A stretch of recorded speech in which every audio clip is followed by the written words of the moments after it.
Oh, we're live. I was beginning to think maybe it was like soccer training. We are now live. Sorry. No warning.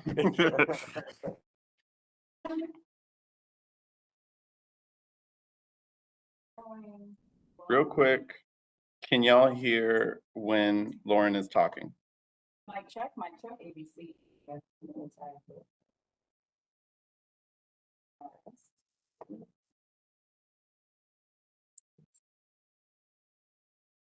Did you hear any of that? Can hear a little bit, Daniel. All right. So everyone needs to yell at my computer. So your computer and mic. Yes. Unless there's a phone in here. Probably should have figured this out, but before I went live, here we go. We didn't have a lot of notes. I will.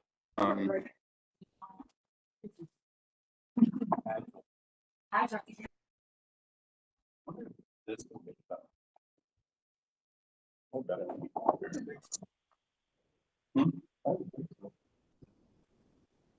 right, we're gonna switch audio. Stand by.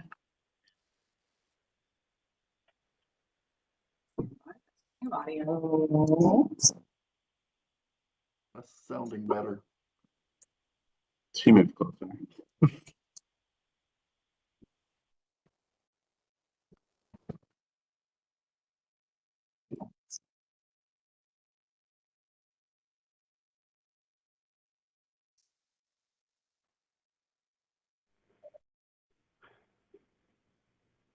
All right. Testing. How's that? Mic check, mic check. I can hear you. Thumbs up. We can hear you. Perfect. Fabulous. Okay. Welcome everyone to the August edition of the Athens Motion meeting. Like change room. Ending with roll call. In here, Art. Here. Teresa. Randy. Here. Alan. He is Ed. Here. Julie. Here. And Blaine. Here. Right. Happy forum.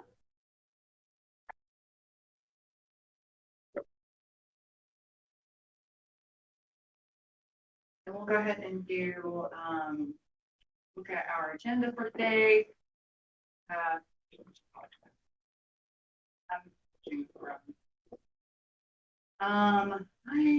We have the minutes in the email. I'll go ahead and pull it up.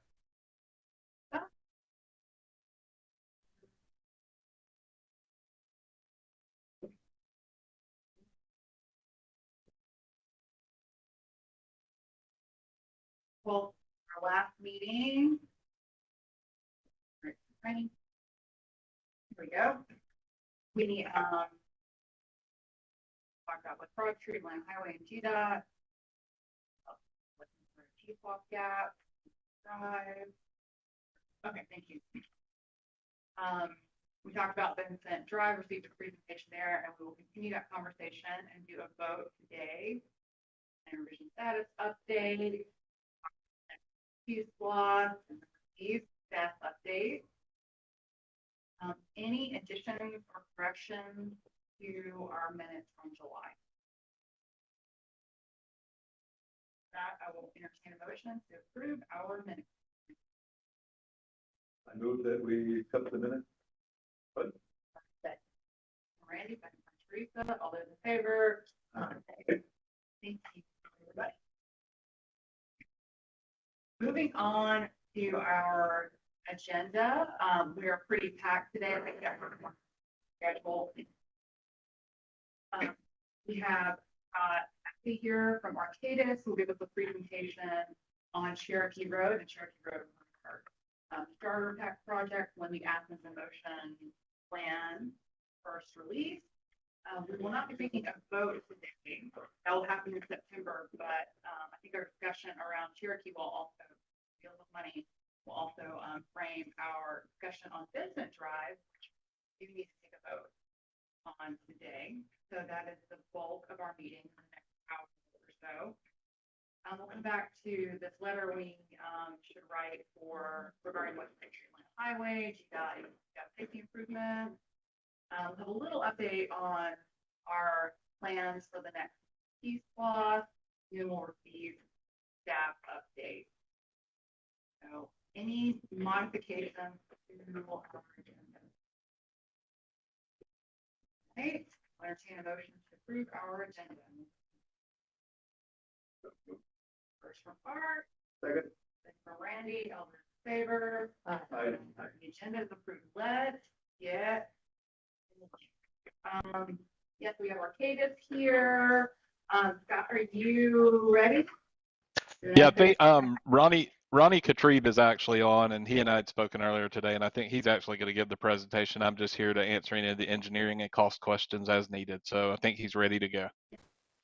Wonderful. Okay, thank you. Thank you for being here. And do I see Ronnie? Oh, there's Ronnie. Hello. Well, good afternoon. Thank you for having us today. It's about time to get some projects moving, right? So Yeah. Cherokee Road, multi-use path, is today's conversation. And so we shared with you the slides not too long ago, 24 hours ago or so. Sorry about the delay in that, but I do understand you will have a month to review those, ask us questions, and Daniel will coordinate those questions. And hopefully we can get a recommendation vote from Athens in Motion in September, Commission in September. And so in front of you here today, most of this information is planned to be presented to our elected officials on September 10 in a work session. The purpose of the presentation is to give you kind of some information about the project, where we are, and the intent of staff recommending moving forward a portion of the project, not the entire project, because of funding and complications with some parts of the project that overlap with the GDOT right-of-way. Moving forward, so the purpose of the presentation, like I said, just to present those engineering plans. I did call them phases, but I'm going to refrain from saying phases because it's confusing sometimes with phases. There's a promise that a phase would happen later on, right? So I'm going to call them segments here, and so forgive me for that correction, came late. And also we're going to go into the preferred project phase or segment to enter into right-of-way and final design and ultimately construction, and also discuss about the funding strategy that we currently have based on available funding for the various projects funded by Athens in Motion buckets of funds. The outline of the presentation, history, proposed project details and segments, budget, and next steps, ending with questions and answers. You are very familiar with the history on this project. It's been a lot of work back and forth and with great information shared. And it ended with a commission-defined option approving a CDO, a commission-defined option with a multi-use path on the south side and a short sidewalk on the north side of this segment from the Lowe's driveway up to Beaver Dam Road. And it's key to introduce a fact that in April, Mayor and Commission approved the traffic signal evaluation criteria for the Traffic Safety Infrastructure Improvement Program funded by T-SPLOST 2023. This is Project 30 in that T-SPLOST. Mayor and Commission action approved the initial priority intersection list, which Cherokee at Beaver Dam Road signal was listed on top of that list. I'd like to also mention that there was a lot of public outreach done on this project prior to Mayor and Commission approval, and have a slide here about the details on that public engagement. You're familiar with the existing conditions on Cherokee Road. The project limit starts on the top left image there at Lowe's driveway and going out of town towards Winterville. The bottom left picture is at the Morning View Drive and Airport Road. As you see, the sidewalk on the right-hand side ends there, and there's no more network beyond that point all the way up to Beaver Dam Drive, where there is a sidewalk on Beaver Dam Drive. The CDO, as you see here, this is an image of that CDO and in specific details with what directed staff to do. And since then, we have moved forward, as you all probably aware, with design efforts, utilizing Arcadis, our on-call design, the consultant who developed the multiple alternatives back then at the concept level. Later on, a combination of engineering judgment combined with the fact that there was survey effort and design effort taking place as part of another project in the area, we felt strongly about, staff and Athens in Motion felt strongly about adding the design effort for Cherokee Road to meet Lexington Road and examine what would that look like and what would the cost be.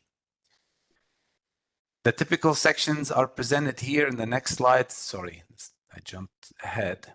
And there's two main typical sections for this corridor. From Lexington to Airport Road, we do have a sidewalk on the left-hand side as you drive out of town and a multi-use path on the right-hand side. Beyond Morning View or Airport Road to Beaver Dam, there is the proposed multi-use path 10-foot wide shown there. The next 10 slides are just details of the impacts and the project designs, showing property owners and parcels impact.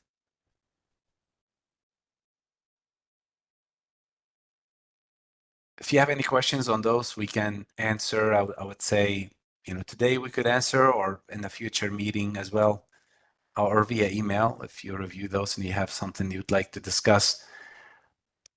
Here we're showing the project divided into 3 different segments.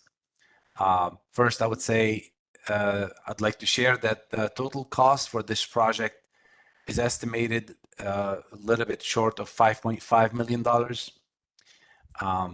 We do realize that this is a big chunk of funding to be dedicated to a project, to one project as part of the multi-projects we have. And therefore, in that effort, we divided the project into segments, and we are currently recommending segment 2 and 3 to move forward with right-of-way and final design, ultimately construction, for a cost that is a little bit less than $5 million. And with the help of the intersection improvement funding and program funding. So the first segment is estimated about $1.6 million. This segment include a sidewalk and a multi-use path. It will kind of do some reconfiguration for the lanes and do some stormwater improvement. The cost shown here does not include what we believe would be an added cost to reconstruct and upgrade the intersection with Lexington Road. Typically, when a project is funded, then we go to GDOT, and at that point, GDOT more likely to ask for upgrades on an intersection. The other major problem and design issue that we would have to address if we move forward with segment 1, which again, not recommended by staff, is stormwater. The current stormwater drains into the state right-of-way. The state right-of-way system was determined to be undersized, and to build the adequate size structure or system to carry stormwater, it would inflate the cost tremendously. We did not investigate this further to give it a good number because we felt like there's no funding for it today. However, if funding was to be allocated, we could investigate further and give a better magnitude of cost for this segment. Now, moving into segment 2 and segment 3. Segment 2, which is recommended by staff to move forward into the right-of-way and final design phase, include that CDO detail, which is a multi-use path on the right-hand side and a short sidewalk on the left-hand side as you drive out of town. that would front the majority of Satterfield Park and the neighboring parcels and up to Morning View Drive. The cost for this segment is $3.26 million. We believe that the intent for the Athens in Motion funding in T-SPOS 2023 was set for a project like this one, and therefore we are recommending for this segment to be funded with the Athens in Motion 2023 funds. The following segment, segment 3, it includes a multi-use path connectivity, a sidewalk connectivity to Beaver Dam sidewalk, and a major upgrade for this existing signal. The total cost for this project is $675,000. The majority of this work is really the signal upgrade, and therefore and here in the next slide we've divided, or we're showing now all 3 segments costs next to each other, identifying segment 2 and segment 3 to be within available budget, and if moved forward, segment 3 would be funded through the Signal Improvement Program and the SPLOS Bike and Ped programs. In the next slide, this is our overall current bicycle and pedestrian programs funding balance or fund balance. What we're showing here is that with all the projects moving forward into preliminary engineering and final design, we don't have a lot of funding left. We're proposing for Cherokee Road segment 2 and 3 to be funded by T-SPOS 2023, while maintaining $1.8 million for the active transportation programs. This is a presentation that was put together and presented earlier this year to fund the various programs such as small gaps for bike ped and active transportation initiatives. Our next steps are planned here. We would like, as I mentioned earlier, we do have a Mayor and Commission work session presentation on September 10.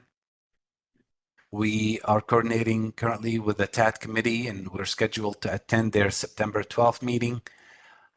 We are planning on having an impacted property owners meeting or meetings. It depends sometimes if we can't get hold of somebody or they ask to meet outside of a setup already meeting, then we may be able to meet with them. Agenda to Mayor and Commission, more likely November vote. Right-of-way acquisition phase would start after that if we are approved. Final design will take about 2 to 3 months. A right-of-way acquisition will take to 6 to 8 months, and followed by advertisement of bid and award by Mayor and Commission, and then construction. The earliest this project can be delivered is winter of 2025, based on where we are today. With that, the presentation ends, and I'll take any questions you may have. Wonderful. Thank you, Lonnie. We will have quite a few questions. But y'all get the history of this project. What happened was, as Ronnie said, it was tier 1 pedestrian facility. We brought the Mayor and Commission, like, actually, let's do multi-use path. Along the way, we've added sidewalk on the side of Satterfield Drive, but like more by Satterfield Park. And it looks like right now what Ronnie is saying is we divided up into 3 segments. The first segment is at the beginning of the road, and that's going to cost a lot because stormwater pipes are subpar. PBW is not recommending funding that at this time. Instead, essentially focusing on a little bit further in from the Lowe's rear driveway, Beaver Dam interchange. That's kind of like the heart of this, what it seems like. And then segment 3 is the actual intersection. That would also include some money from what's up here from Signal Fund.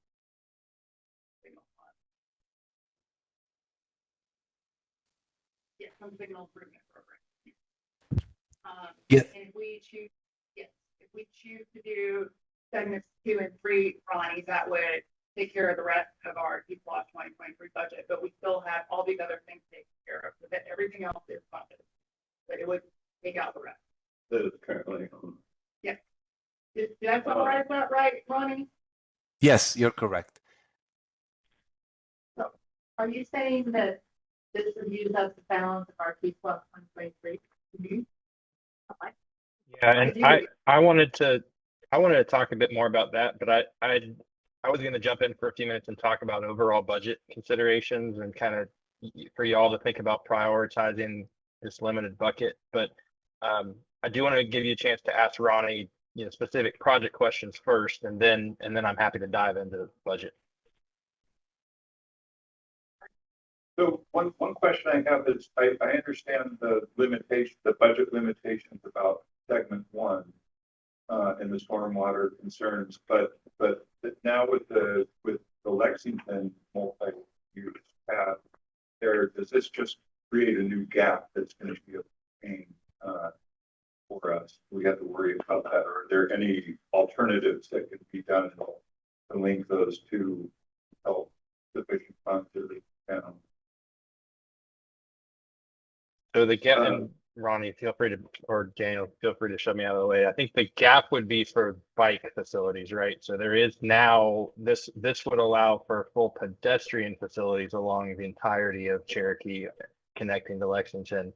But yeah, to your point, there would now be sort of a gap in bike facilities. But right now, it doesn't go to any bike facilities either. yeah, but it will. Sure. Well, the Lexington section is not currently fully funded either. Okay. So I think they just finished up public engagement on that. But I believe that particular project had $8 million total budget, and that was, there's several projects, but one of the most expensive ones would be the multi-use path on the north side. So it's very likely that user group would need to apply for another round of DPLOS 2026 as a continuation. And if it's written in appropriately, then it could be that part of that DPLOS to finish out that kind of multi-use path on the north side plus this section. That would make a lot of sense to me, considering we have the engineer drawings for it. Question. I'm having a little difficulty philosophically with putting this as such a high priority because that's such a big amount of money.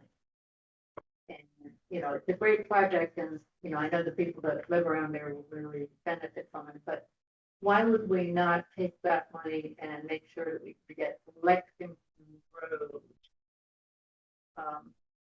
completed? Well, this is the bike head bucket, which Lexington Road is more of a corridor project.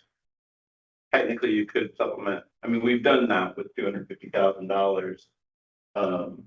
Which does that get factored into your budget here? Yeah. Okay. Yeah, it's So that $250,000 fills a small section of the multi-use path.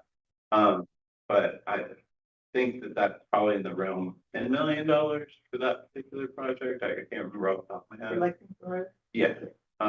So ultimately what it comes down to is, I don't know if we have the amount that has been spent to date on engineering of this corridor, but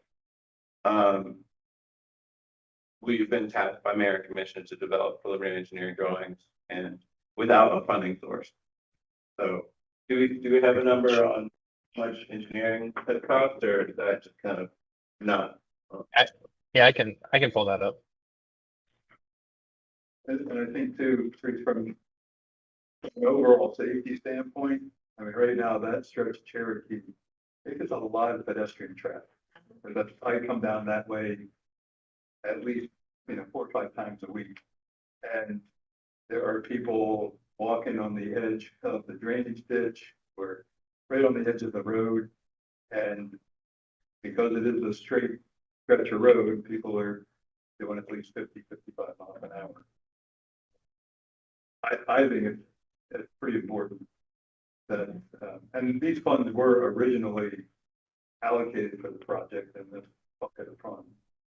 It is a tier one pedestrian project, so it is one of the original recommended projects out of the Athens in Motion plan. Yeah. It's just that it was expanded to include bike facilities through a multi-path. Okay, so I want to go back to something that you said, that you were glad, or you thought it was a good thing that this was used up our two bucks 2026. Explain that. Yes, because so we have our next two slots coming up, and I think it can be useful to go ahead and say, like, all these funds are allocated. We need to move on to the next set, and also to, you know, as the mayor and commission prioritizes, what Yeah. are, you know, maybe like there were initial like 5 projects in the Athens in Motion Mhm. plan, right? None of us had anything to do with that. It was just based on data, committee input, data, public engagement, and so we're still on the first 5 projects. And, yeah. Okay. I love the idea of spending it down. I mean, the longer we wait, the less valuable the money is. So we lose money to Well, that's true. construction. That's true costs. too. Goes up to. Well, So, I'm not do you- opposing this. It's like, Yeah, we have a lot of high priority, right? This one, I think, is, we don't have anything else in the hopper next as far along as charity. It's got 85%. Correct. It's that, the Correct. shortage thing with you drive, which we'll talk about, but that is still in the concept phase. That's not as far along. And so far, we've spent 400,000 on design. At Cherokee. Could I have one other question that Connie kind of went by quickly in one of the earlier slides, and I didn't quite catch the whole thing, but it was something, there was some survey my reading of it was that not all the residents were really pleased with the idea of the multi-use path. You know which slide I'm talking about? Or did I misread it? If referring to the survey, it may have actually been regarding It's like the second. like or a third racial slide. survey. But- Yeah, it's on slide 6. Oh, okay, yeah, residents did not fully, I mean, so can you just address that? I can. Okay, Ronnie, so the only thing that I would say in relation to that, and Ronnie, of course, jump in, but looking through and over everything related to this slide, I can only assume that the residents did not support the multi-use path based off the next bullet point, which was they had concerns over right-of-way impacts. The way that the project actually sets up, because at Lexington, we are trying to fix a little bit of a misalignment. If you'll look through the detailed plan sheets that Ronnie put in the presentation, especially through the first what I would consider more urban section till you get past airport, the multi-use path actually comes in a little bit from where the existing sidewalk was. So where traditional projects, maybe they're anticipating us pushing further and further out, we actually didn't have to do that for the first probably third to half of this project. Once you get past that, things open up quite a bit more. So I don't think some of the impacts are maybe as much as they usually are for a project where you've got to add shoulder. But Ronnie, I'll let you talk maybe if there was more specific concerns, beyond that. This is the same exact slide that we shared back in 2020 with elected officials and presented. Nothing have changed on this slide, and this is the history. There was people, I mean, the overall 78 mailers were sent out, right? 9 attendees, including Commissioner Patrick Davenport, 3 Athens in Motion members, 3 local residents, and 2 community members. Now, beside the feedback we get from those people, we also gather everyone's feedback in the from the original public forum and the survey we did. We put that together and send it to elected officials as a memo ahead of the agenda item for the sidewalk back then, recommending a sidewalk. A commission-defined option came with a multi-use path. So this is history. This is what we've presented. We haven't changed anything, and we're not saying we've done another public engagement to see if they are in support for a multi-use path. We're not at that stage anymore. But we just want to remind everybody that this is the history we have. Ed had a question. Yeah, about the walk audit, 78 mailers were sent out, 9 attendees, including 3 local residents, back in 2020. As of 2019. Oh. Okay. So the second thing, I mean, bullet, was the feedback, about not supporting the multi-use path residents, was that the 3 local residents who attended? Or was that respondents to the 78 mailers? And in the event that the mailers, how was that determined who was going to be quote unquote audited here? If we happen to know the answer quickly, I don't want to delve into it. Sure, I'd let me look into that, and just to make sure what these 3 bullet points represent. And ultimately, I think what he's saying with this being a history item is that at that point, residents did not support a multi-use path. Mayor and commission voted to make it a multi-use path. So we're here today. We can't really say, actually, no, let's go back to sidewalks. That hasn't been the path that's been given to us. So Ronnie, don't bother. It is endorsed. It's a moot point then. Including that, I like this plan, but I just think that you know, in a general sense, if we don't try to incorporate people's concerns or worries about projects that we try to promote, then we're not doing ourselves a real service. So the Athens promotion plan was put together with data, community members, and the public's input. And I mean, public input is an important cornerstone of any plan, but it's not the only thing holding things up. And let's be honest, like whether we're talking about stormwater or utility, any project that's disruptive, and no one really likes that. No one is gonna love it. And it's important to consider and hear all of our voices. But we also to like weigh that against, the people who are using the corridor and their safety. Totally agree. I just wanted to bring it up. It was presented. Speaking of people using the corridor and their safety, that urban part has a lot of driveways in it. Is there something we're doing to make sure that the bicyclists that are going 25 miles an hour are safe on that thing when cars are going out of the driveway? If people actually, what could be done? That's the question. So typically within the MECCD, I'll try not to get too in the details. You've already lost your phone. MECCD being the manual for uniform traffic control devices. There is usually a warrant that is done at each crossing of a trail and a driveway. And there's 3 typical factors that go into this. One is the volume of vehicles versus volume of vulnerable road users. The other is the speed of the vehicles versus the speed of the road users. So mostly the speed of the vehicles. And I believe any instances of, if there's block sight distance, anything like that. So if it was someone's like personal driveway, then the multi path would likely kind of carry across with no stop control. Now at a private driveway, we don't put a stop sign at everyone's driveway. There's no way we can putting a hedgerow like right up against their driveway. They can't see this multi-use path and then they pull out and there are some limitations there. I think for fencing height and hedge height, maybe within code, but off the top of my head, I'm not sure.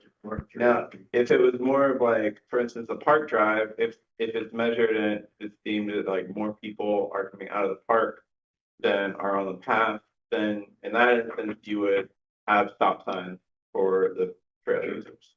And so, we dug into that a little bit, because of all the stop signs that are on the Firefly Trail. And how like each of those commercial driveways aren't necessarily utilized that much. The studies that were done when that was built originally kind of didn't utilize the full framework that we found in the MUTCD.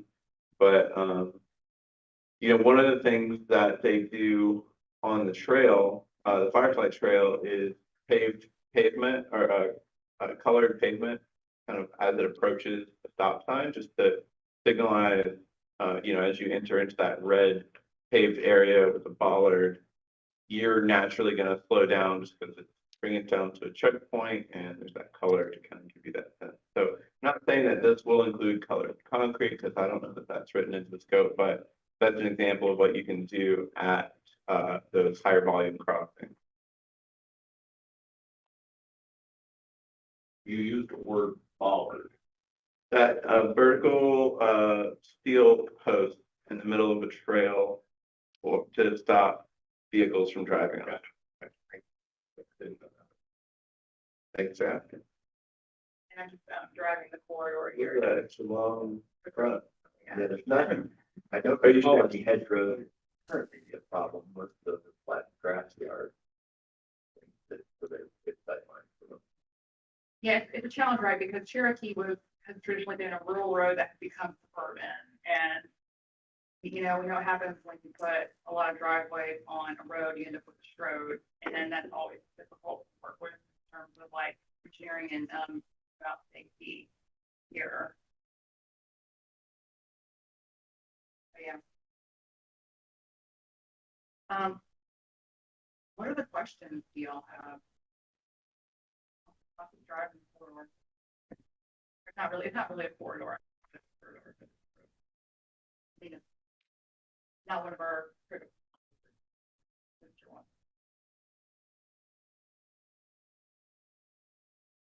So, what we have to decide is, if we're going to allocate funding. We don't have to decide whether it's with priority or not priority. But there's currently no money. Yeah, Ronnie, will you go back? Maybe if we can go back to that budget screen. Priority control.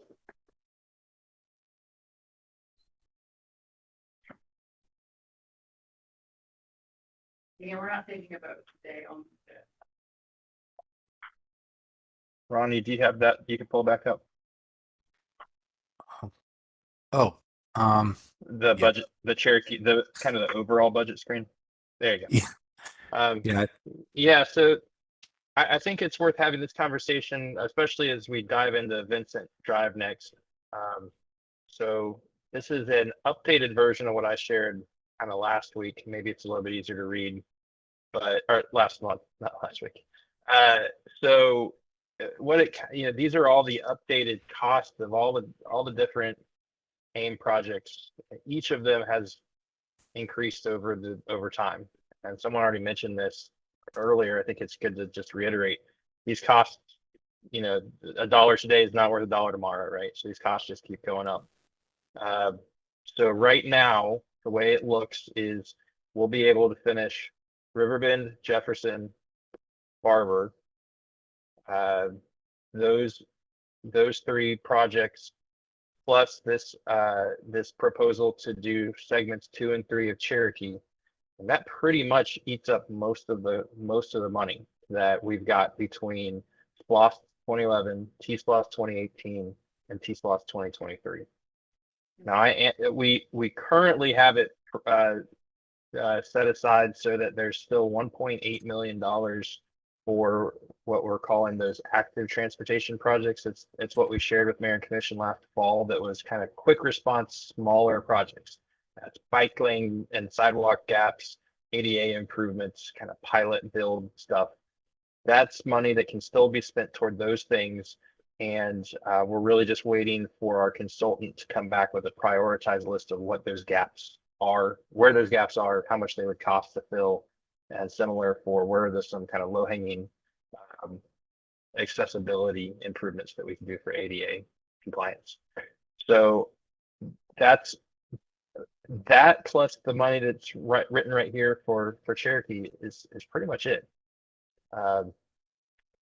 And so, you know, the consideration is what do y'all want to prioritize or recommend prioritizing, Cherokee versus Vincent versus those small gap quick response projects? And I don't know that we have an answer as staff for you. We can talk through, you know, if that's something you want to debate today, or if you have time. I don't know if we set aside enough time to even go through that conversation today or not, but it is something that you'll need to consider. And yeah, ultimately, that active transportation programs, we didn't give them a number in terms of a cost total. This is kind of just from internal discussion, and so we've been hoping to kind of hold that much aside. But I think most of these have been voted on. So the mayor commission would need to vote to allocate that, correct? That's right. And that number may vary. Yeah, I mean, we really don't know. We won't know for probably another 4 or 5 months what our gap, our current sizable gaps are and what those would cost to fill. That's something, the Safe Streets for All grant that I think we've talked about in the past, that consultant is putting together as one of their deliverables a list, prioritized list of those with some cost estimates. Yeah, and so just to remind, since y'all are a recommending body, you'd be recommending to mayor and commission. There are 3 things that kind of haven't been recommended yet. One is the active transportation programs, one is Cherokee Road, and one is Vincent Drive. Those are the 3 that have been requested, or y'all have not given a recommendation. Ultimately, when it comes down to the vote, the mayor and commission can choose to go against that recommendation, as they did with CDO in the first place, that created the multi-use path. So just to put that out as well. Remind everyone where we're at and how we get here and where it's going. Is there any reason not to just say, okay, let's recommend this, and basically spend ourselves down to nothing? Is there any reason not to? So pros, cons. Yes. If you guys got any?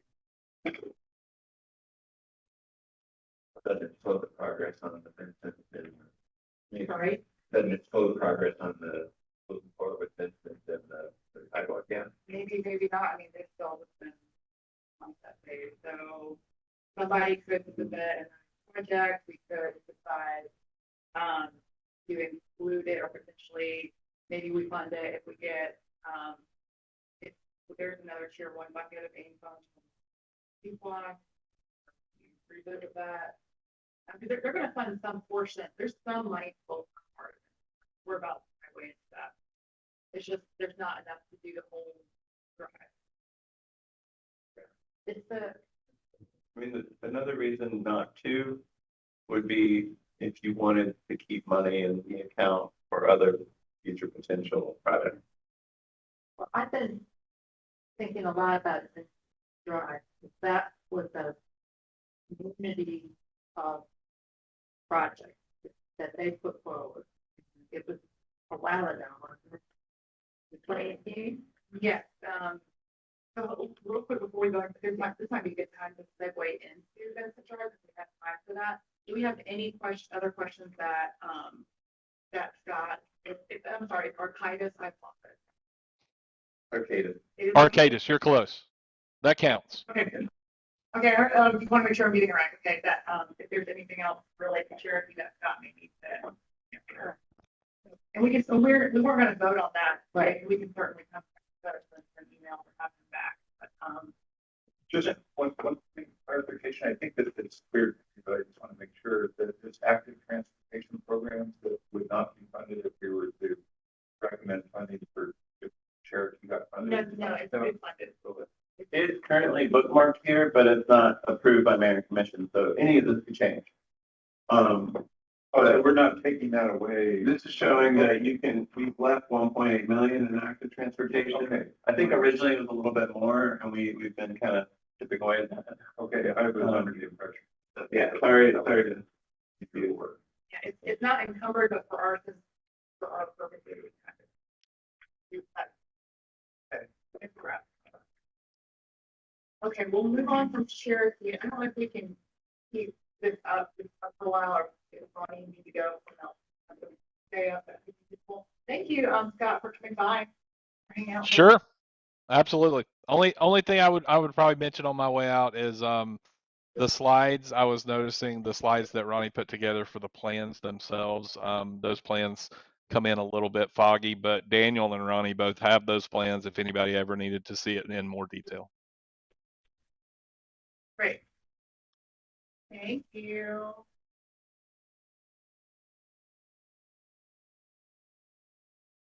So, Vincent Drive. Yeah, so, yeah, I've been thinking about it a lot. I go out Jefferson Road. So, always crossing that intersection, drive, because that those roads have. Good sidewalk. So I guess I would really like to make sure that we get that project from funding and, make sure that it's on schedule. So here's the history of Vincent Drive as a road project. It was put forth in the first two blocks 2018. It didn't ultimately make it to the final way. Bike Athens submitted it in block 2020. The funds right now that are being allocated to this are coming from block 2020.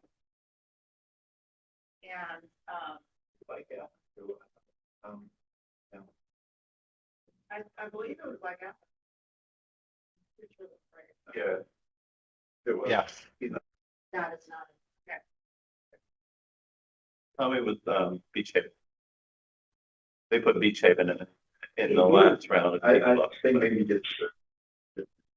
Oh, okay. I'm not. Okay, I'm remembering you talking.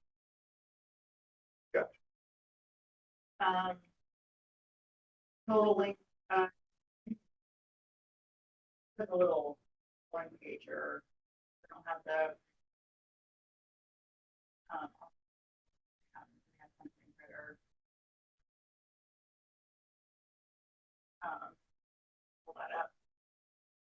This is what we're going to look at last time. It's currently divided up into 4 segments. On the right here, we have New Bridge. On the left is Jefferson River Road. There is a proposed multi-use path on Jefferson. But it's in that funded. And that's funded.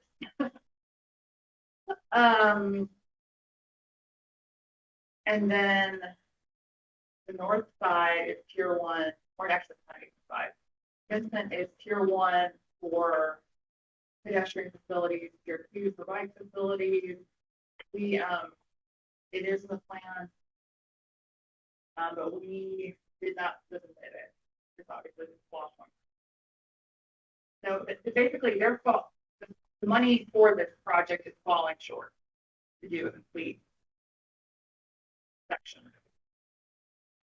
We have to decide whether we're going to make it up or no. Okay, so what is the total amount that's available for Vincent Drive? 900. Roughly 900 something thousand. Yeah. For construction. That's not much. No, I mean, that's how much for construction. Yeah. What is total from, stem to stern? What will be the project cost? It looks like more than 2 million, like 2.0. Something like that. Play on my calculator. Yeah. This isn't just like, oh, there's a gap and we're filling in a little gap. It is. For the project, we're falling short a lot. Yeah. Like there's not, we would be funding this project and then a little bit would be coming from. We'd be funding. Well, there's different levels. Yeah. Well, does Athens in motion want to put a piece plot proposal together? I would not recommend, first thing is $2.33 million for the total project. I would say, personal recommendation is that Athens Dimension Commission really focus on the implementation of the plan and the tiering within there. Now engaging with residents to let them know, hey, by the way, like this project is short this money. If you want help, like we can help you put the project together. That's something that staff have done, and I don't think that would be out of line for the motion to do that kind of outreach, but I would say for something like this where it is a tier 1 project and it's possible that within the new tiering or the new plan update, it will still be a tier 1. And at that point, y'all could then say, we want to go back. Now, what that also means is we would then kind of go back to the drawing board a little bit because this is going up for concept approval. So if the concept that is approved is this concept with it on the north side, and then funding segment, we'll say 3 for preliminary engineering. Well, that means that segment 1, 2, and 4 will not be engineered. And so you kind of have to start from scratch with the PE cost when that funding comes through. Because with the way that Squad's office does their projects for good reason, they don't do, there's a certain percentage that can't go towards design. So you can't say, okay, we're going to spend this $10 million project to design this courthouse, and then we're going to build the front steps with, you know, 100,000. Like, so to try to avoid that kind of wasteful spending, but it does kind of mess with us a little bit where we want to be able to have design plans that we could move straight into construction with shovel-ready projects, and we're not really equipped to do that with SWAT dollars at this point in time. So it would likely be double the cost. Maybe I'm pulling that out, but it would be a different cost than what you're seeing most likely. So the whole thing, yeah, it's like $900,000. Yeah. So. 1.4 million. I think 1.6 million is the max that y'all would need to contribute to this to put it on the north side. If there's a specific segment you wanted to build too, if you said the, you know, at the low end, we'll say, you know, okay, well, you know, they have $940,000 and we want that whole segment 3 to get built. So we'll put 160,000 towards it. You could do that, and that's like the low end. Or you could say, well, we really care a lot about that segment 4 or segment 1, where, you know, you want to tie the Jefferson multi-use path into the sidewalk or over to that neighborhood. But y'all could kind of pick and choose what your recommendation is. Ultimately, that could still get changed by mayor and commission. I would say the minimum is 0. You're not obligated to put any funds towards this. And the max would, at the current cost estimate, would be around 1.6.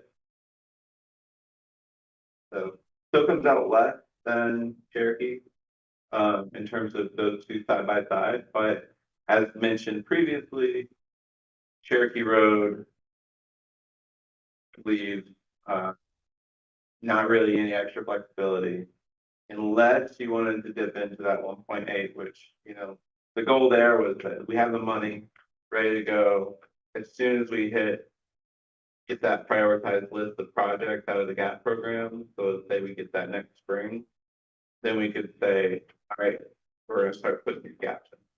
But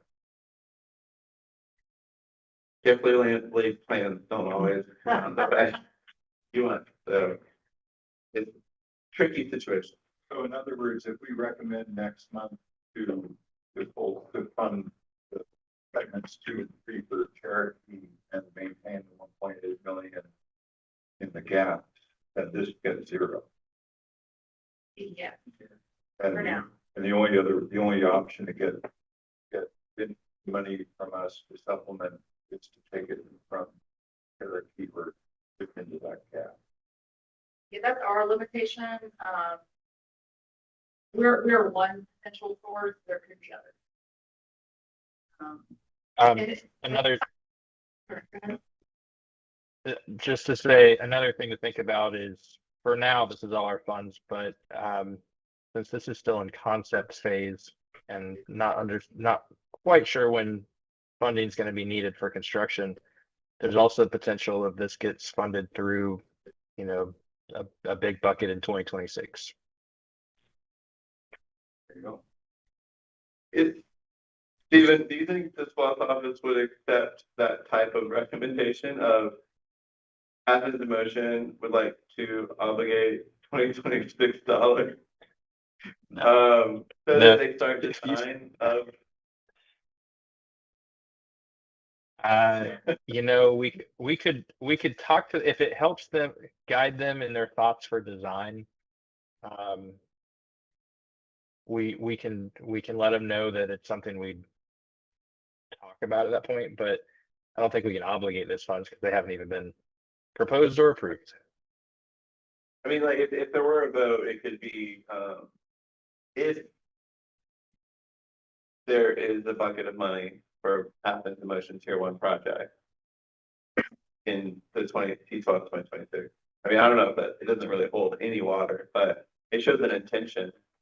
Well, there might be something else for money at that point too, so. So with the existing money that they have in hand for Vincent, what gets built?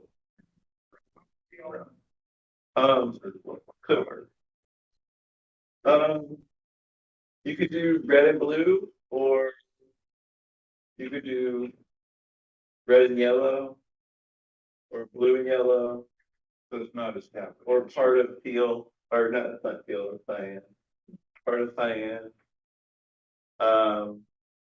Majority of cyan, I think.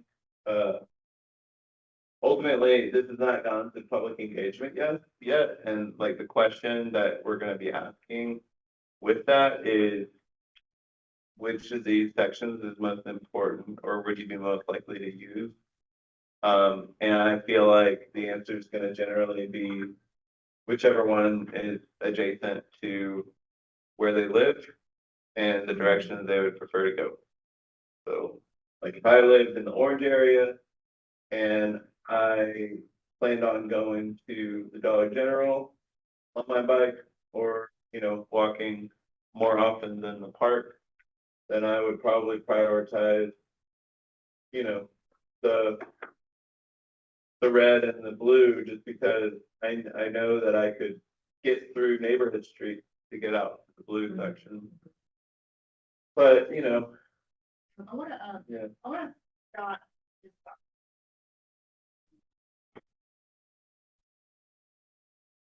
If you're available.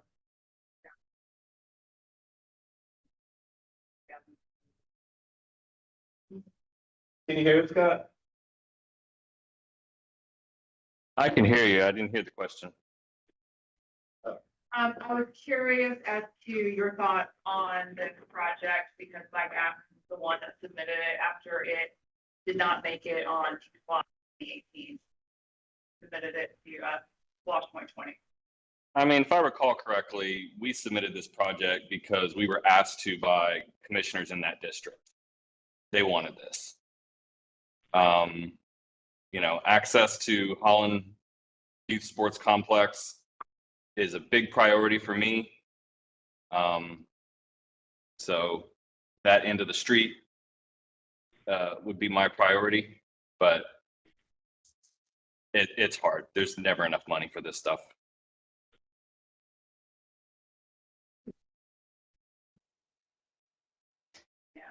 Am I right in saying we're thinking that this project, even if we just wanted to pour money onto it, it's still gonna take time to do the public engagement, do the engineering. It's years before this is gonna get built.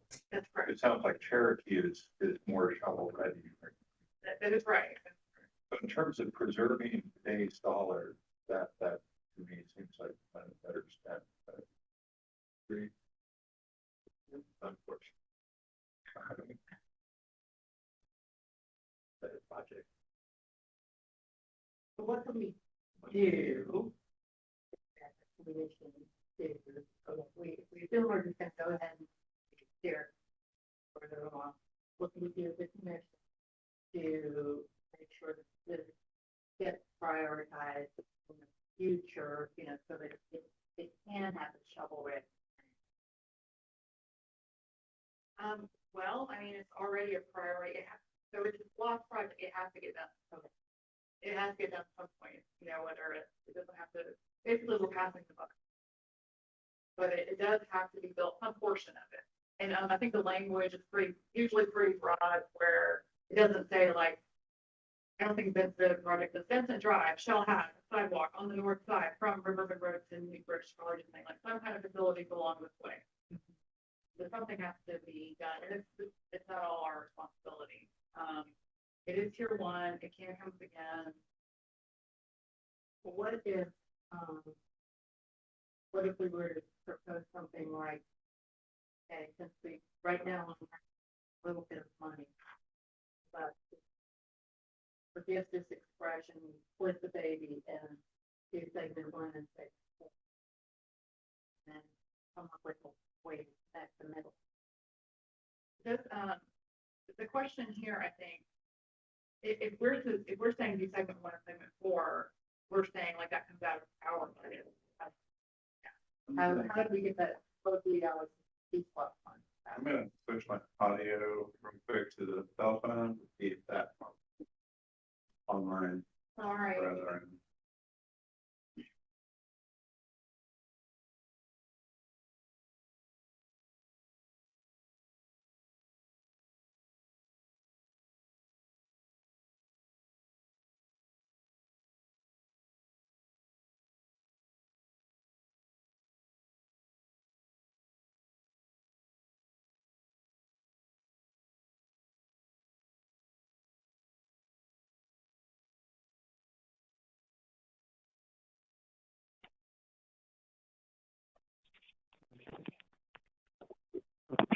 All right, let's try that. How do we sound? Cleaner. That sounds better. Cool. So, I think one of the questions that you just had was segment 1 and 4. So think of this like if Athens in Motion wanted to say we really care a lot about segment 1 and segment 4, they would still have $940-ish thousand to go towards construction to build out, you know, either segment 2 or part of segment 3. So I'm having a hard time understanding if there's $900,000 in the T-Splosh. It's a slush.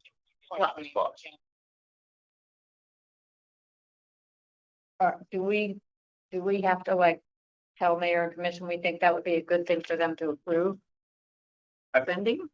No, so this isn't figuring out which of these sections we want to use that 900,000 for. This is This is us figuring out Athens in Motion. Thank you. Figuring out whether or not the Athens in Motion Commission would like to supplement the $940,000 construction budget. So merely opining as to which segments we would prefer to prioritize is out of scope. I mean, you could use that to justify which, like, if we wanted, we could buy in. and you could recommend to buy it. Because, you know, the vote doesn't actually guarantee anything. It could be, they might say, you know what, yeah, let's use the rest of the Athens in Motion budget to build up. But I mean, But- T-Splosh or the Splosh rather. Could conceivably build segments one. They could. Okay. From what we've been talking about internally, I think segment 3 is likely the top, like, recommendation from staff. Just because it connects the bulk of the communities to the park. To the Holland. So those segments are, geographical in order, not prioritized? Correct. Okay. Yeah, that is not a prioritized 1 through 4. That is left to right. Okay, so you all are saying the biggest bang for the buck is gonna be segment three. That's our assumption, but that's why public engagement is so important to find out from those neighbors in that community if that is what they want to do. I mean, there is also I think a $7 million project at Holland Youth Sports Complex as part of the SPLOST 2020 as well. So with that, I think part of that could go towards an internal sidewalk network, making it more of a community park. I will say it was mostly put together by the Little League in cooperation with Athens United, but just to say that like improvements to the park are also planned. It might be mostly athletic, but hopefully some sidewalks that could tie in. And if there are sidewalks that we're Users putting are forward, vulnerable, like you've got the disabled folks across the street, and then you have the kids and the sports field users. You know, obviously, we want to make sure they can get to where they want to go safely. So it's 5:15, and so what we have on the agenda today is a vote on Vincent Drive, whether we are allocating funds or not. And next month we have a vote on Cherokee. So really the question thing is, if we think we're going to vote on Cherokee next month, then we need to say like we don't have money to vote on this at this time, or however you want to phrase it. Is there any opportunity for us to provide limited funds, let's say a couple $100,000 towards more design and engineering and planning for the build segments out of that 0.8 million? Would that happen? Steven, could you check with Keith? I mean, it's a great question. I would just let you know that any of those, so I think that could be a really good use of funding. It would probably be pulling from that 1.8 million that's currently set for active transportation, which I mean still is quite a bit of money in there to do like gaps. But yeah, I can check with Keith and see what he thinks about that. So if we were to say, yes, go ahead with Cherokee, we'd still have access to that 1.8 million. That Yeah, that is 1.8 true. is yes. So we could.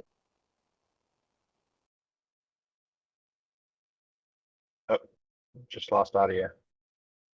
Daniel, can you check your phone?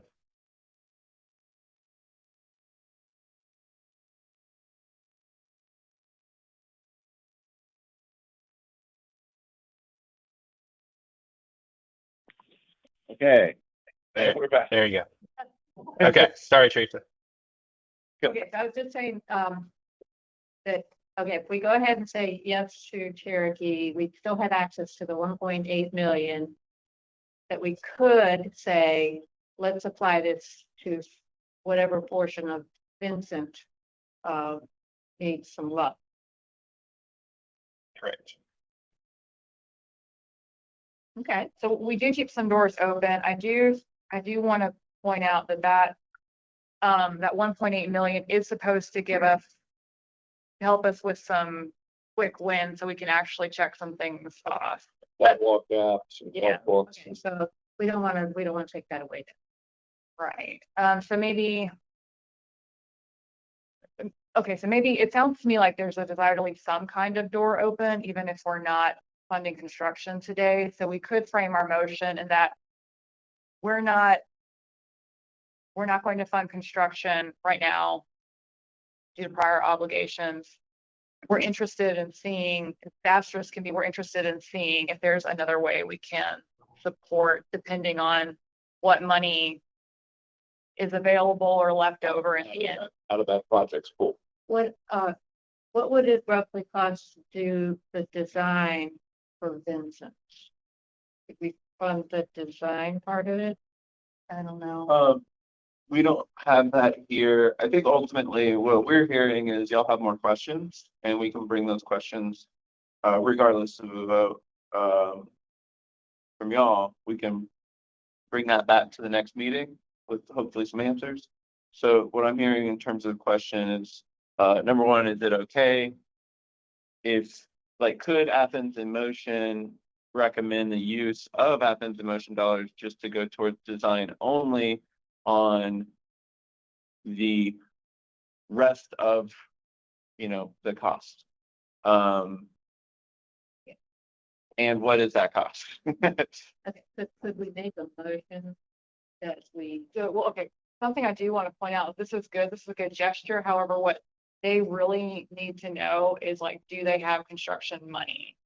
And this is not gonna get them there at all. Yeah, this won't be we don't need to vote on the questions that I just asked. so I guess what I'm hearing is that we don't really have enough for construction. Not if we're thinking that we're gonna vote to fund Cherokee next month or something else. Or if you want to use up the rest of the 1.8 million, that is an option too. Right. So the options Or could portion of be, it.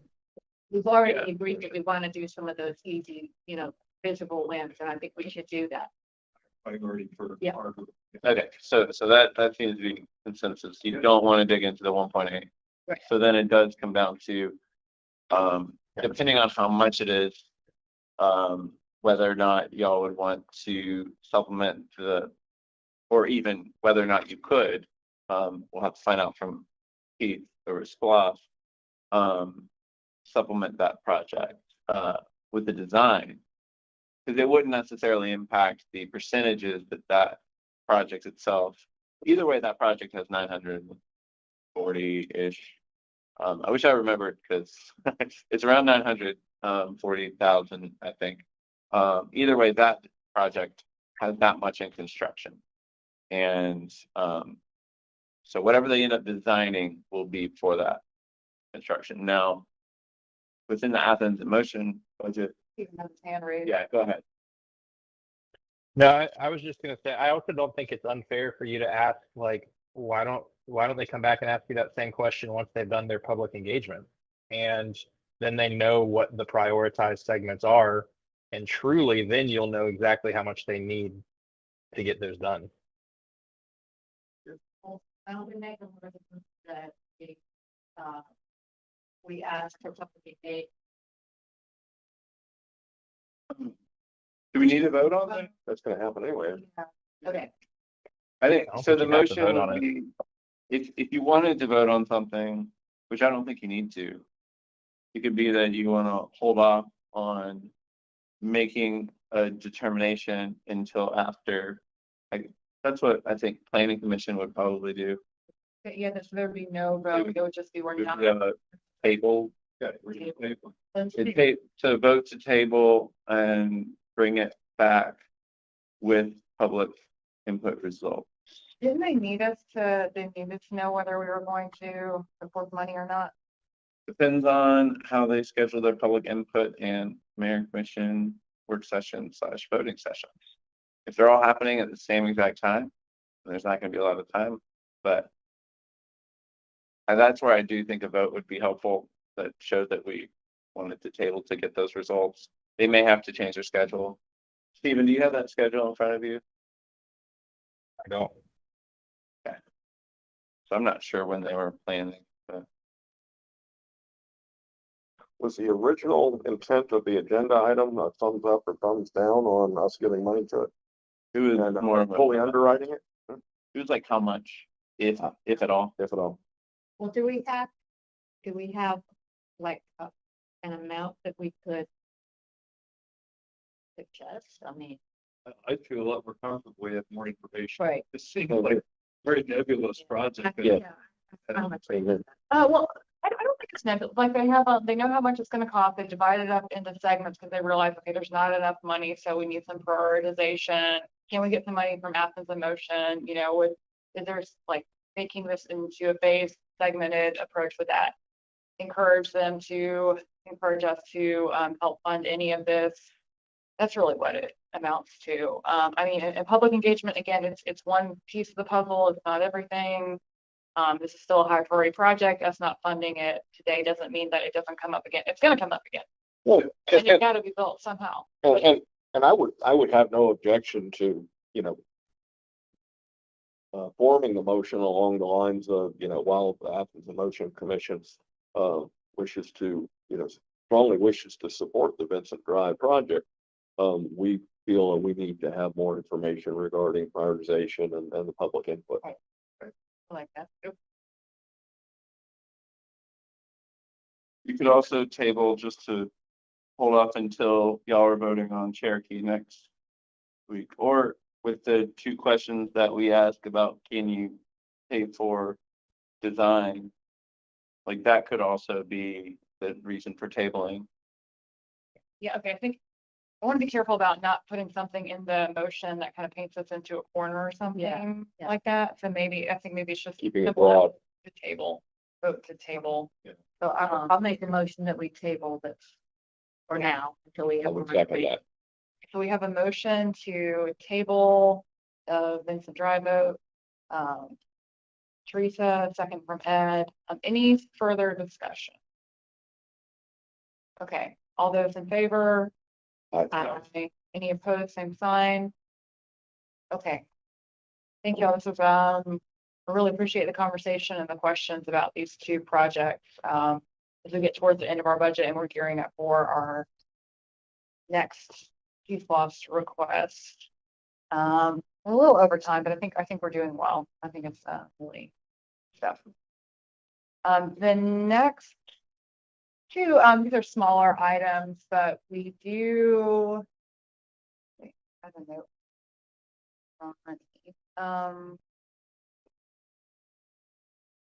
Sure. Yes, Ron is stepping away from. sure. Okay. I just wanted to, I realized, that. Okay, that Stephen, you had given me a heads up that the West Broad Atlanta Highway letter of support date could be pushed out to mid-October if need be. We'll have a work session until, okay, yeah, I would like to approve it at our September meeting. This is a letter of support for West Broad Street Atlanta Highway GDOT safety improvements. Stephen, since you're still here, any updates on that we should be aware of before I try and delegate this writing? Not really. That's why I was saying, especially if y'all want to see the meat of the concept, it may just not be ready until later in September to share. Since Okay. that work session got pushed off until October. So we'll have more details in the next month or so. I just don't know if we'd have those ready for you before you started drafting your support letter. Okay, we probably have enough information. The whole point is GDOT has come forth and said, hey, we're about to do some improvements.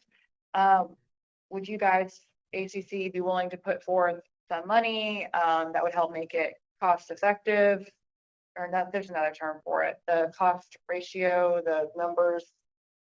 Benefit cost ratio. Benefit would be, yeah, like, so that way we could have bike ped facilities and lighting. And we do have a bucket of money for this. Okay, and so, and they're asking for 4 million. They're asking for either 3 or 4 million, depending on what components Athens wants to help with. 3 million would be bike ped improvements, and 1 million would be pedestrian level lighting. What was our TFOS 2023 project?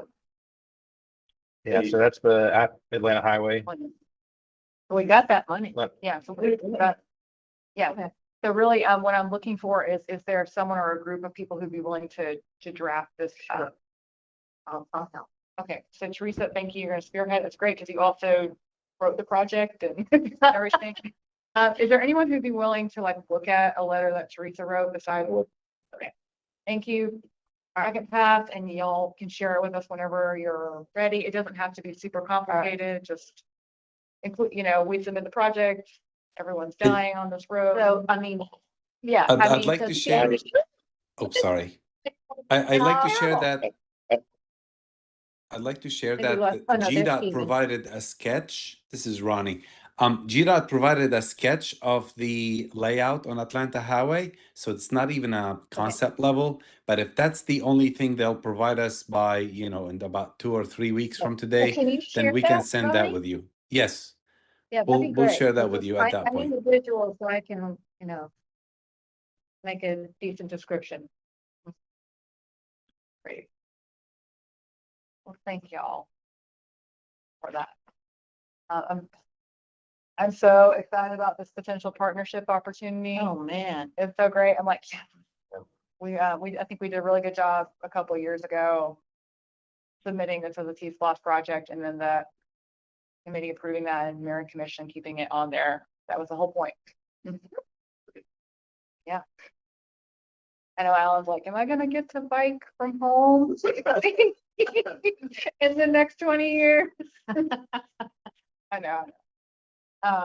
Hopefully.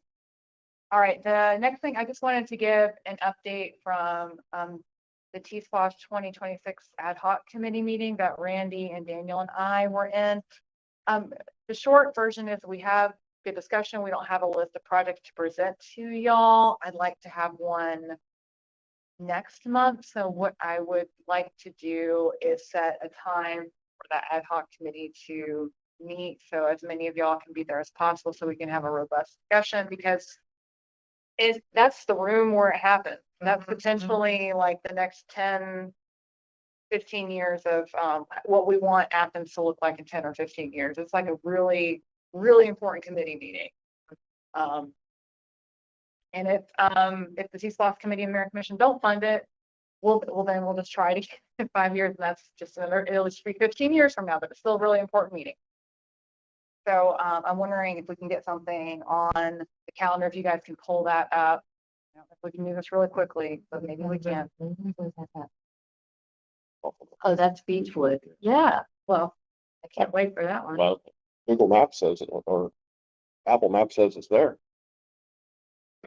Could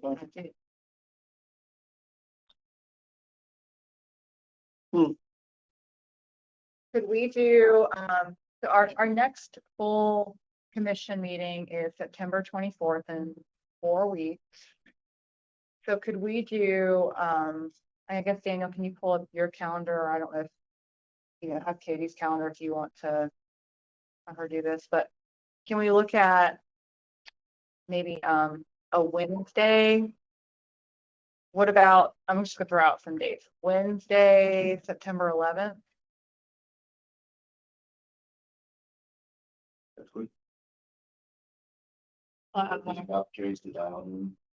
Yes. Yeah, I could do that. What? Could you do it from out of town then? Yeah. I could do it. Wait, that's not. Wednesday is probably my worst day. Okay. Did he have the appointment that Okay. begins at 5? So as long as it can be done by 5. All right. I'm gonna feel a little hard. What about the? Oh. She could be there for part of it. Maybe Katie, you're on the call. Wednesday, September 11th. You've got something from 5 onwards. Would you rather us pick a different date, or would you rather show up for part of it? Or yeah. The 5 o'clock thing isn't important, but normally the Athens Urbanist gathering starts at 6 on the second Wednesday. So I'd probably want to be done by 5:45. Yeah, Julie, you're working. Okay, what about the 12th, Thursday the 12th? Depends on what time. We have it as our project policy. Okay, sorry. And forgive me, what are we gonna be meeting for? To determine our projects that will submit strategy for submitting for T-SPOS. Yeah, I can do it. So. I don't have any problem with incorporating it as part of the meeting. I don't want to override your meeting. That's all right. We're kind of a Oh, in just between project. at the moment. Well, yeah, See? the project. Technically it is a project.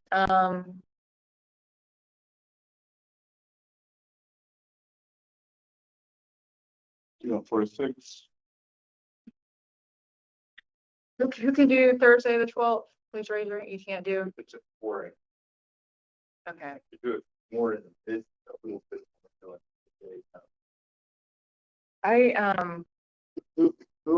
Who's Wednesday, the 11th work for?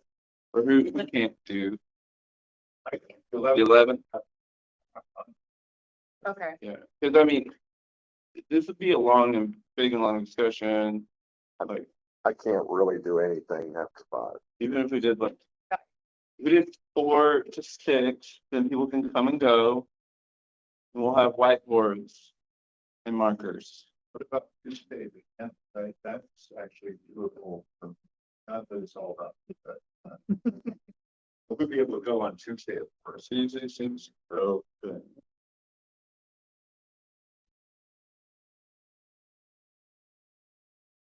It's enough. It's the second Tuesday of a month. Uh, Mayor and commission. I don't know. They have their voting the week before. I can't really do Tuesday the 10th. Friday the 13th, I'm just kidding. Yeah. My flexibility regarding the 5 o'clock thing goes up if I can call in. Yes, you would be able to. Yeah, it can absolutely be virtual. Um, Since no decisions are officially being made. that's correct. No decision. You know, or a little workshopping. Maybe. Yeah, I think Wednesday, the 11th might be our best bet, and if anyone needs to leave or, so Daniel, you can't be there. This will be cutting into Katie's time. Okay. But Katie, said she can go until 5:45. Oh, yeah, that's fine. Wednesday, the 11th, 4 to 6, drop in when you can. Yeah. Can you make that at all? Or virtual. Okay.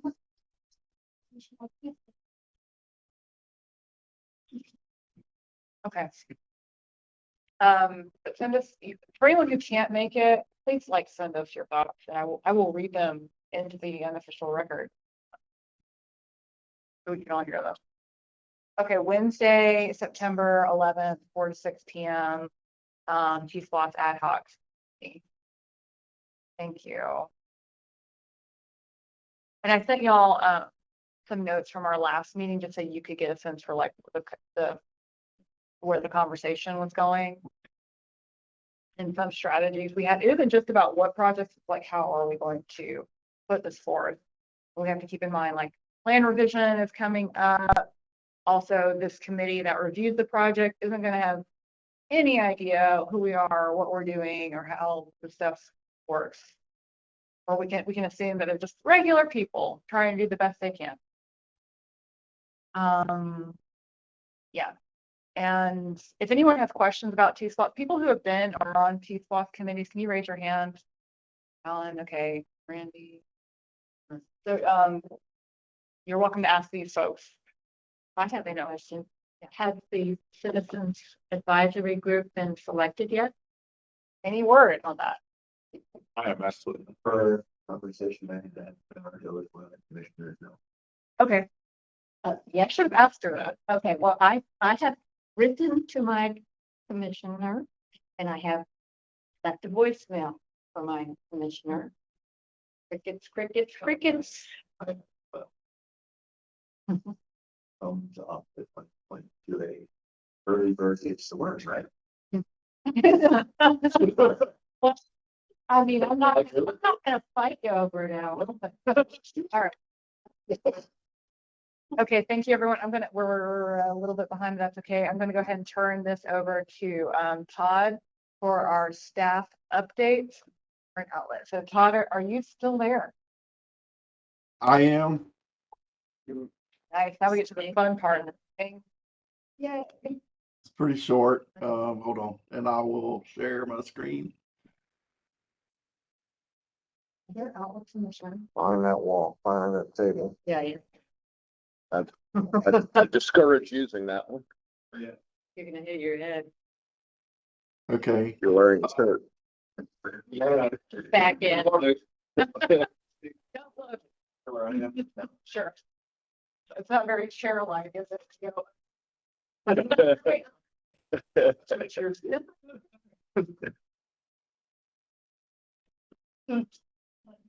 Cheryl-like. Oh, bye. All right, so, Firefly Trail Phase 3. Yeah, you need to make it bigger. Sorry, one second. Okay,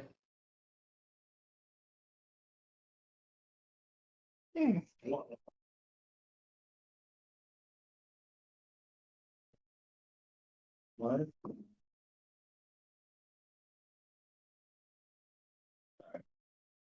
There you go. Go ahead. okay. Firefly, Trail Expansion Phase 3. The bids were received. The goal is still trying to get this notice to proceed issued in October, for basically segments 1, 2, and part of 3. So that will bring us up to the subdivision, basically in the Big Bend. It'll bring us, the Phase 3 is segment would end about right there until they're still negotiating a couple more easements on segment 3. And so that one's hopefully by next month, I'll be able to give you a little more information about the contracts are approved and some timeline stuff. But right now they've just got their bids back and they're doing their analysis and their that kind of stuff and reviewing them. So there's really not much to talk about on the trail that will go under Oconee Street. They're still working on getting started on that. I'm in the process of the big Oconee Rivers Greenway pylon sign. Georgia Power has to move one of their poles, and so that's going to cause us to have to move that sign back out of the line right away, and it'll still be in the same spot. It'll just back up in that little horseshoe circle area. So nothing really to report too much on that one at this point. And then the Greenway Trail repaving at the Nature Center down to the Walker Hall, Sandy Creek Bridge area. That one's anticipated to start any moment. We're waiting on the contracts to be finalized and signed. But they've started staging a little bit of equipment out there, and so it should start hopefully in the next week or two. And Do we know how long that project's gonna last? it'll be through the winter more than likely. And Okay, that was so what I was expecting. Thank you. yeah. So weather depending, hopefully it's done end of the year, early 2025. So, and then that's really all I have. The MLK Greenway segment, Daniel probably has as much information on that one as I do, the one that will eventually take you from North Avenue down to Dudley Park, that East Broad area. What was it, Daniel? We did our scoring and everything on that one. And We've finished the RFQ process, but the final determination is still not disclosed.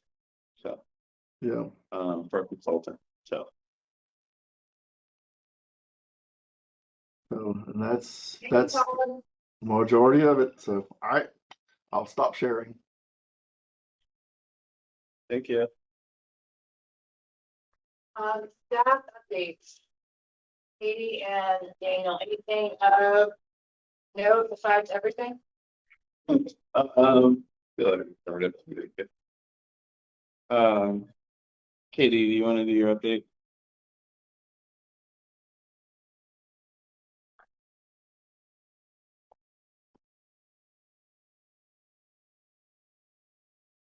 You're muted in case you're trying to talk.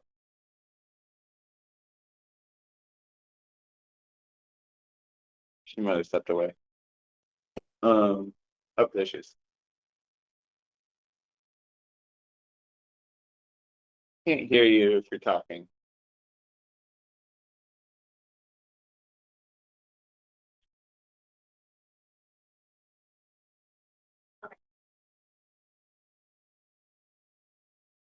Well, I guess the only update I have, while she's working out her audio, we reviewed the presentation, I put together a presentation about the Athens in Motion plan update, that we're proposing that will go before mayor and commission. I think of the September work session, we'll likely be presenting, and they'll probably have questions. So hopefully y'all like the presentation. Go ahead, Katie.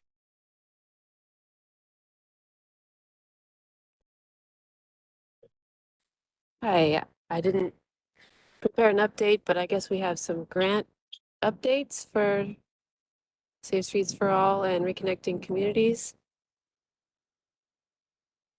Just moving forward, we've had the kickoff meetings with the Safety Action Plan. And moving forward on the Hawthorne Alps and Oglethorpe grant agreement. I'm not sure what other updates for Athens Motion. Maybe you can fill in, Daniel. I think there was another fatality this past month. Right. Yeah. Well, there was kind of two things. One of them was a murder. One of them was a murder. That was the woman, I believe, at the bus stop out on Atlanta Highway. So that is not considered traffic fatality.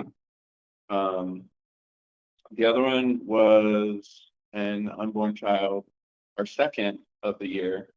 And I believe,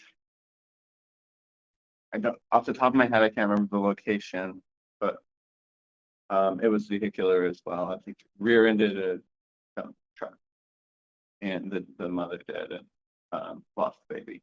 So Does the mother and the baby die? no, she No, is in serious Scary. condition, I believe. Last I saw, so hopefully she recovers. Initially, she was not in serious condition. After losing the baby, I think she was through complications.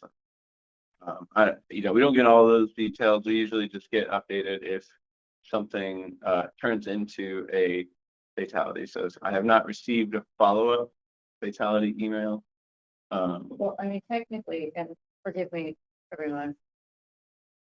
A fetus is not yet a person, so is that considered a murder?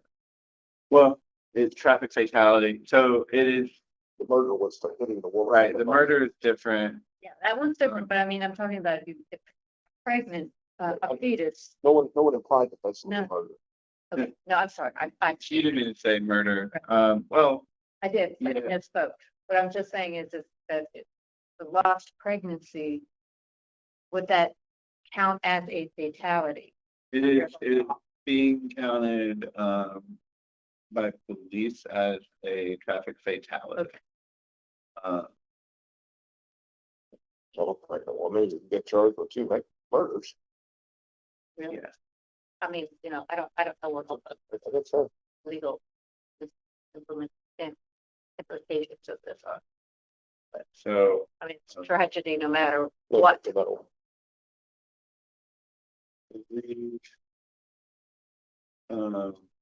See if I can find the I location. just looked it up. It was Highway 29 near Crazy Rays.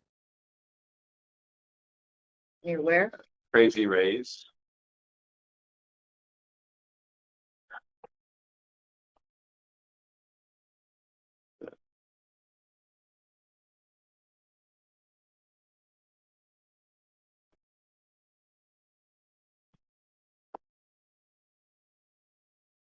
Um,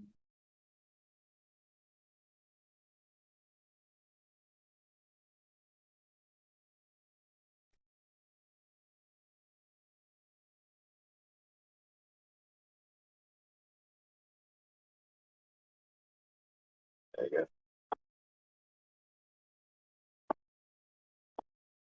So that is out just past Kroger, kind of a little ways from Kroger. That's the bottom shop. Athens, you then, I think, about 6 stores here. Just over a half mile. I know it better than self-storage units. So this was,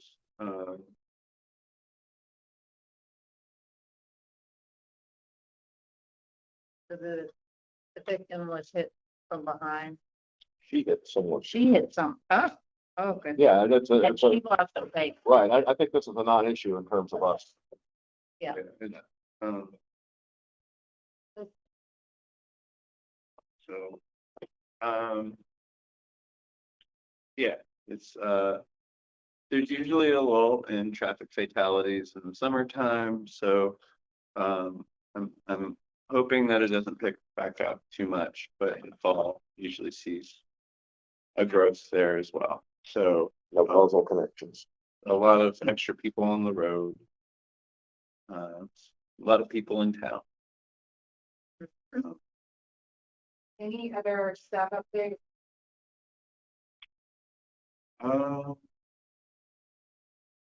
Not off the top of my head. We presented at a webinar about traffic calming.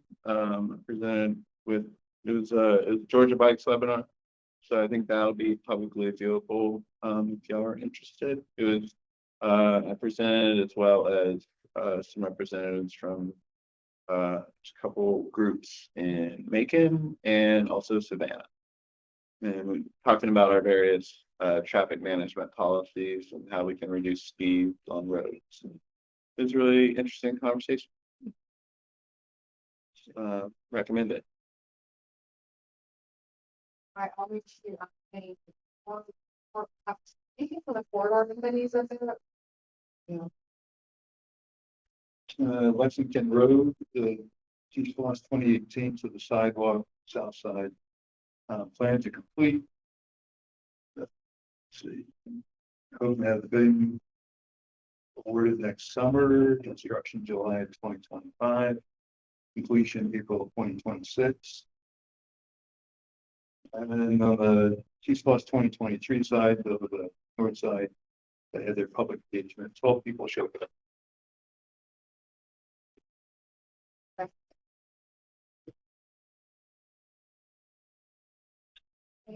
I'll try and get you on it.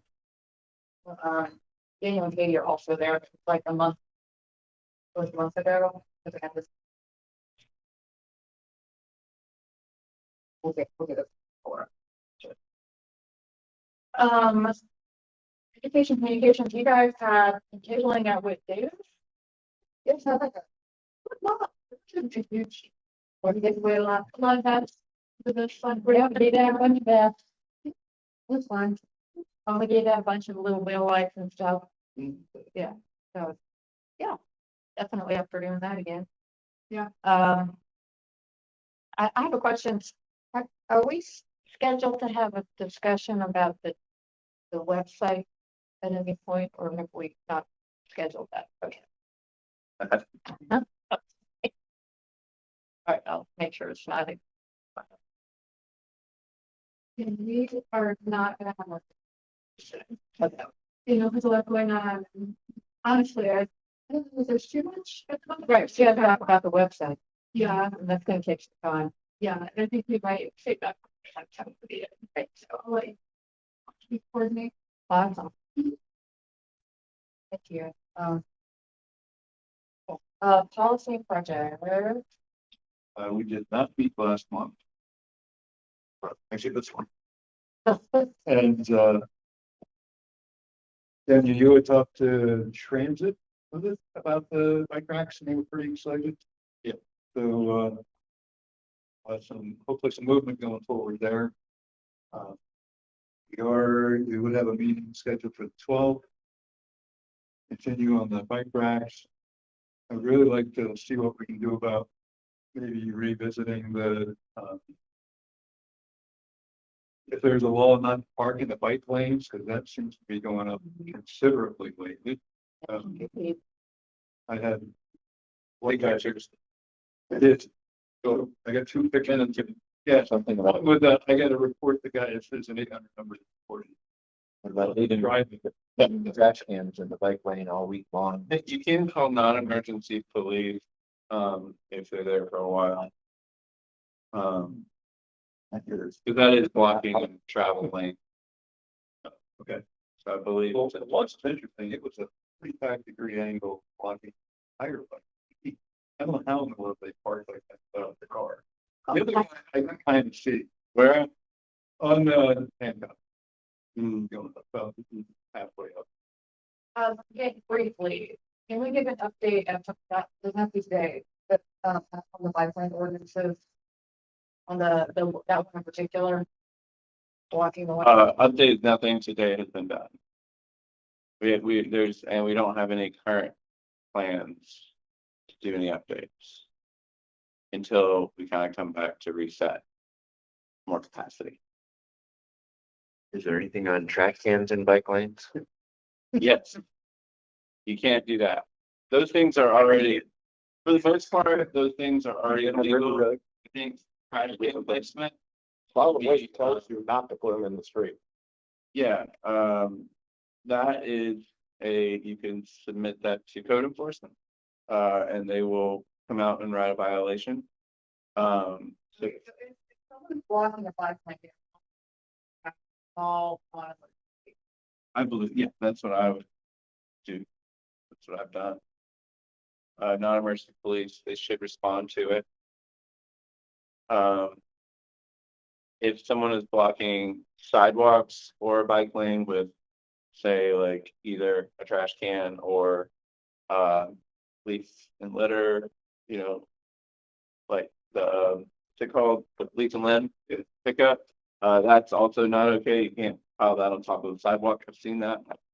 Called in, not code enforcement on that as well. So. There was a driver walking, driver down the bike lane, the other day. Especially at that. University of Georgia. Oh, back in School back. Just realizing we're having a Watch for Dog Safety Awareness Day next week. Oh. I think it's replacing the bicycle safety day that Okay, we tabled last year. Yeah. Right? Watch for Dogs is what we did last year. Yeah. I don't know if anybody seen it. I just found out about it. Scott, did you find out about it? what day? Yeah, of I'm the gonna be week there, is it? sharing a table with Georgia Bikes.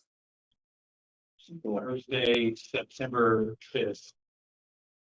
And I'm happy to reach out if we want it.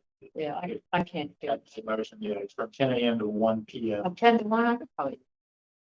in the same location, the same plaza. Don't think you want to, you want it in the spring and the fall, or is it just, oh, I think it's just fall? I think it's just fall. Internally, they switched, I mean, the focus was covering, that's what way you didn't really hit conscious bicycle. Incorporating a lot of scooter discussion, scooter safety, because we're seeing a lot of students, a lot of students that agree. All right, so they're gonna have tables and tents and stuff. Yes, so they'll have a tent, table and 2 chairs. We have to come up with. Flat. I'm also, it is kind of short notice, if we don't do it this year, we take. I mean, help me out. I would do it if it were absolutely clear. Yeah, I don't have any invite in my inbox. It's okay to take one off on the side to maybe table another than. Sure, and I think that's mostly everybody talks to, I think we have a pulse on the. That's okay. At the very least, maybe I can make sure that we're included on You know, I think the motion is included on the notice to, specifically maybe transportation. So, provide a little bit more, give a little more heads up about it. Scott, if you would like some bets, let me know. We can get those to you, but I think we're going to be wrenching on bikes. I don't know what swag Georgia Bikes has, but if you want to drop some off this week, let me know. cool. Hey, anyway, Not a whole lot. We did hear about the closing of the greenway down to the creek at Sandy Creek Nature Center. Other things to report. Some of y'all probably more aware of this than I am, but there's a detour now under or over the North Oconee access road bridge as they're preparing for and starting to do the art project that's going to be on the underside of that underpass. So there is a way to get. Yeah, you just have to, you kind of get off the greenway, go up to the parking lot, go across the street and come back down. Yeah, not a problem at all. And I personally, I was pleased to see that the process of cleaning the underside of the bridge did not involve removing the cliff swallow nest. oh, good. That was something that I personally was concerned about. So, other than that, that's all we got. Question is there anywhere where an up-to-date greenway map is available? Because I've been looking at all the old project lists, and there are all these little greenway segments that are mentioned, and they don't seem to appear anywhere. Well, you know, that's a really good question. I got a pamphlet some time back from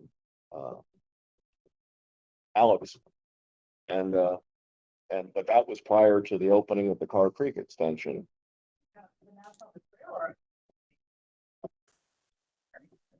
I would just love to know, like, you know, where are the existing greenways? Where are the ones that are funded, and where are the ones that are aspirational?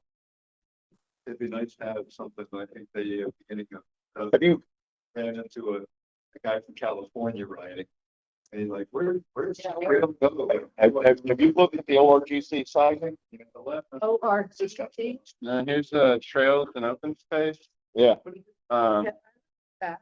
So there's a map right here that you can kind of do full screen on.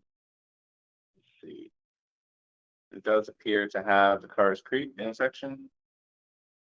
And the partially open foot trails, Coach Trail, yeah. trail. So Well, but what about stuff like what's happening in Beach Haven or scheduled to happen at? those are funded, but it's not I constructed. mean, but it'd be good to be able to see all these little. So what you want to see is the Greenway Network plan. That's exactly what you want to see. And this is the one that I use, although Todd, I don't know if this is linked to on the website anywhere. I don't think it is. You want to be authors. Yes. Yeah. It is quite voluminous. Thank you for pulling us, let's, you know, this is respectful to what Okay. we're signing. Okay, please send the link for that, Daniel, because I've been trying to find where some of these little things are, and I just can't. Yeah. In the game, you got to straight up.